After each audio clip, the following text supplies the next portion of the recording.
Good morning, good morning. Oh, it's 11:11, make a wish. So that means it's going to be a lucky presentation, right? Let me start my timer so I don't go over. I'm coming from Washington, D.C., where for the past 2 weeks it has been raining, and so it has been a wonderful morning to me to walk out and not have to protect my hair. All of you. How many people, you get me, you feel me? Yesterday I was walking into the cafeteria downstairs at the Department of Education, and I was looking around, and it felt like a family reunion because there were so many people who looked like me, who didn't want to venture out into the elements.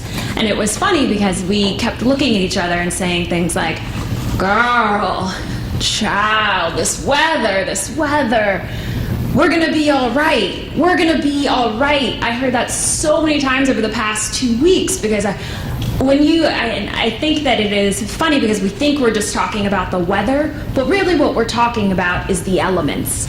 And I think that I want to talk about today is the fact that we are weathering so many elements, yet we continue to say we will be okay. And hip-hop nerds, we gonna be all right. We continue to say that in very different iterations. While many people who were in the line with me probably thought we had a long conversation about the weather, thinking that it was really boring, there was so many undertones and contexts that were had when we were discussing the state of how we were and how we felt like we were stuck where we were because it was raining so hard. I think that what this time encapsulates really is the double consciousness. This conference talks a lot about the narratives of being black and being poor and still rising. I think a lot about music. Music has always been kind of the soundtrack of our times. For those who watch Scandal and other shows, those soundtrack has actually taken more prominence sometimes than the actual narrative. You're listening both to what is happening on the screen, but also the music. We know that a lot of youth turn to music as a way to cope with what's going on. And so what I want to say is some of the things that I originally, when I was walking into, I have a playlist, and so this morning my playlist had, don't you worry about a thing, everything's going to be all right. We're gathered here today to get through this thing called life. Ooh, child, things are going to get easier. The arc of the moral universe is long, but it bends towards justice. But still, like dust, I rise. So I'm here because I want to emphasize this morning that despite many challenges, all of us know too well, and I will briefly touch on, and which was touched on in the panel before, we stand up, we show up, and we show out. Whether that be looking at students who raise their hand in class, even though we know that often their teachers hold implicit biases that see that hand and immediately think, they might not know that answer.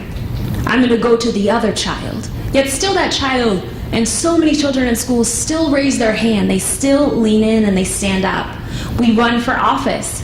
I want to kind of recognize some of the people who are doing really hard work. There are people who are doing great things and making really big changes across the nation. We stand in the gap for our youth consistently.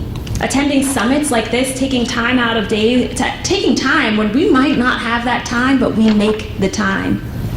Going to parent-teacher conferences, town hall meetings, rallies, at dinner tables, right before bed with our youth. We declare that our lives and our brains matter without question. And children deserve every opportunity necessary to thrive. That's why we're all here today. And we do thrive, and we have made so much progress. So I want to give some good statistics, because I think sometimes we miss the good statistics. There is good, and I think for me, what my job is to find the good.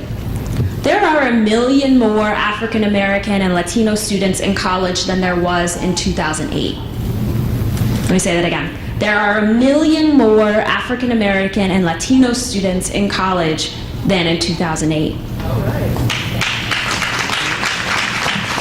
The dropout rate has reduced by 42%, largely because of the retention rates of African American students who are staying in school and all across the country this month and next month are walking across that stage and obtaining a degree or credential of value.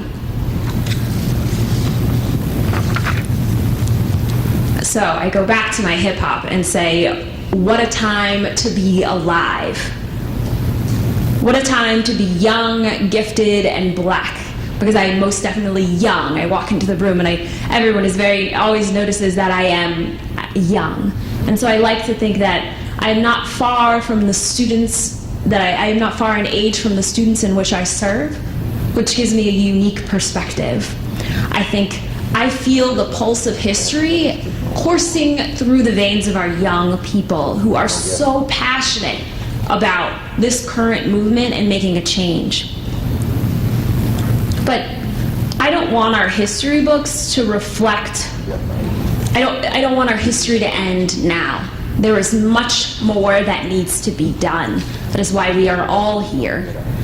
Our story for our young people needs to change. We know that there is a persistent opportunity and achievement gap. Far too many students, particularly our black and poor children, their lives are determined by code. Zip code, genetic code. As Viola Davis said, the only barrier is opportunity, but I argue in the field of education, it is the biggest barrier. It is the greatest hurdle. That opportunity is the key to unlocking equity in education. We must, and I think it's important that we must shut down the narratives that blame or imply that our babies are anything less than brilliant and that they are not working as hard as they can every day to succeed in school, and that they somehow want to fail. Time and time again, study after study show that African American youth, often above their white counterparts, endorse that they want to do well in school and study and perform to their highest potential. Yet there is that gap. There are students who are dropping out. So the question is, how do we meet youth where they are so that they can continue to get to where they want to be? Much of it starts with what Asa Hilliard said. He said, I've never met a child, particularly a black child, who is not a genius. And the secret is to meet them with love. And I think that in the conversation today, we have not had that conversation of meeting them with love and recognizing where they are so that we can all move forward in the future. Of the 4 million 4-year-olds in the United States, only about 2.5 million are enrolled in high-quality preschool programs. As one of the people asked about the question, early learning is critical to setting a foundation for success. So when we know that 2.5 million children are not enrolled in high-quality preschool programs, then we know that that is an opportunity missed. And a large percentage of the 2.5 million are African American youth and African American youth who are poor. Suspension rates for preschool, and this gets me that I have to say, suspension rates for preschool. Suspending students in preschool, the fact that those rates are being calculated or that students are being suspended on the basis of young children is something that I hate to discuss, but we need to discuss it. That 18% of African American students represent 18% of the enrollment in preschool, but 42% of the suspensions. That's a hugely disproportionate rate. And 48% of those who have been suspended more than once. So there are a large number of preschool children who may be enrolled in that high-quality preschool program, but they might not be sitting in that seat every day due to suspension or other factors. Children, I think we need to think also about the school-to-prison pipeline and sometimes how students can go into school at 9 a.m. and their parents have to pick them up from the local county jail or juvenile detention center at 5 p.m. the number of school resource officers who are in the schools, and just really thinking about what the role is and how we can make sure that students are safe, but we make sure that our students are not unfairly punished for behaviors. And there's so much trauma. We talked about, one of the panelists talked about allostatic load, but time and time again where we have to weather the storm and say we gonna be all right, and how that leads to an allostatic load where we are often feeling like we are on edge or we are stressed all the time. And that affects our emotional health, our physical health, and our academic well-being. We need to stand with our students because many don't feel all right. I think sometimes statistics and charts serve as a proxy for stories, and that in order to really talk about the full image of Black students, we should talk to our young folks themselves. Very often we are in rooms like this talking about what our youth need without youth being in the room. The answer lies often in the mind of the brilliant child who's not coming to class. But we never stop to say, why did you not come to class? What is going on in your life and how can I help you? Often just changing to say what is wrong instead of what is wrong with you is a huge difference. Because I know if I'm having a bad day and I might snap at someone, if somebody says, what's wrong with you? I know that my answer is not going to say, well, I really am having a hard day. My answer is probably going to say nothing. I'm going to shut down. So if we really want to reach youth and ensure that we are providing programs, policies, and practices that speak to their needs, we need to reframe how we hold these conversations. And I hold everyone to really think about what they do at their next events and to make sure that young people also are given a seat at the table. The White House Initiative on Educational Excellence for African Americans was established in late 2012 by executive order by President Obama to unapologetically focus on African American students and African American achievement. President Obama believed that in order to strengthen the nation, we must focus on increasing educational and life outcomes for African Americans. Often we hear that President Obama hasn't done anything for Black people, and I always say, use my initiative as a receipt. This was created to focus specifically on African American education. We work both within the administration and the Department of Education to ensure that these policies are focused on the needs of our young people. One of the first things that we did when we were established was to provide platforms for experts, students. We developed a program in partnership with Ebony Magazine to have summits across the nation at colleges and universities. There we worked with the school to provide time for students to sit on the panel and then for adults in the audience who make the decision to sit and really listen to what's going on. Because we really believe our young people shape the future and that a lot of the answers we're looking for have already been defined by them. And we know that there is a phrase, if you're not at the table, you're on the menu. And I think we say that for ourselves. But when we have conversations about young people, then why do we not give them a chance to be at the table?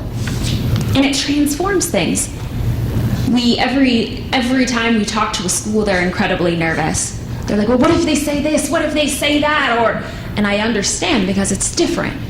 But then my question is, if they're speaking truth, then shouldn't we be willing and open to listen, even if it implicates ourselves?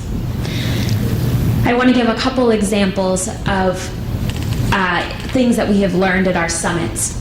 Surprisingly, the number one thing that we hear from all students across universities across the nation is not that they want to have less tests or that they want to, some of those things they say, but one thing that they always say without a doubt is that they need love. That they need love. So love, what does that look like? We brought 250 youth to the Department of Education in February partnership with my Brother's Keeper initiative. And we brought the 250 students in, and we had a reading party. Basically, we just wanted to make reading fun, so we added the word party. So we had a reading party, and we were just super excited. And what we did was we read a book, and it's called, I suggest everyone get it, it's If I Were a President. And on the front page is an African-American boy. And he talks about all the things he would do if he was president.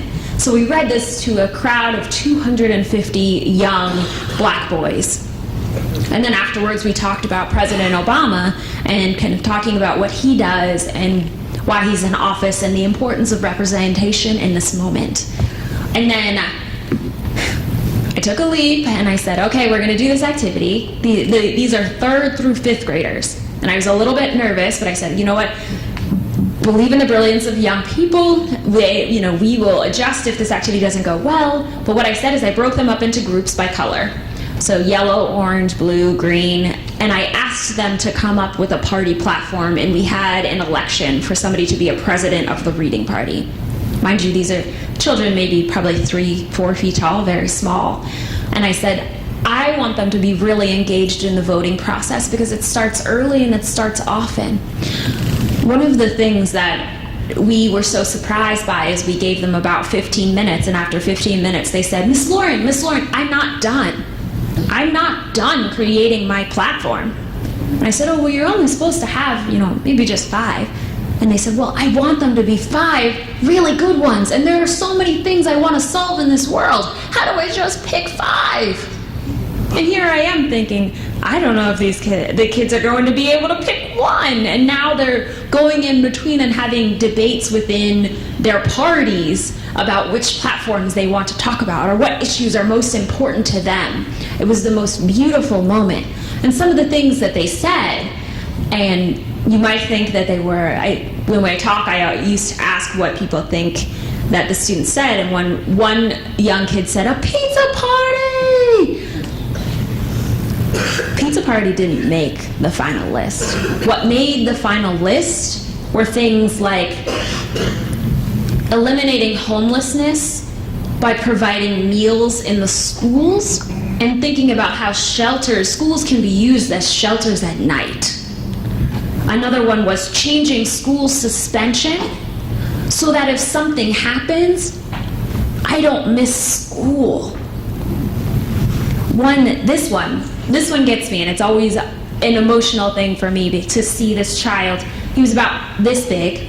I had to hold the mic for him, and he, didn't know how to use the mic, so you hear all that feedback in the beginning, and he was very nervous, and he said, we want people to see us. We want to be able to walk our streets without people killing us. We want people to see us, and we want to be able to walk the streets without people killing us. A third grader in Washington, D.C., one of his top party platforms is that he wants to be seen for who he is. That's powerful stuff. That's powerful. What society are we living in where we have a child who's saying that in 3rd grade?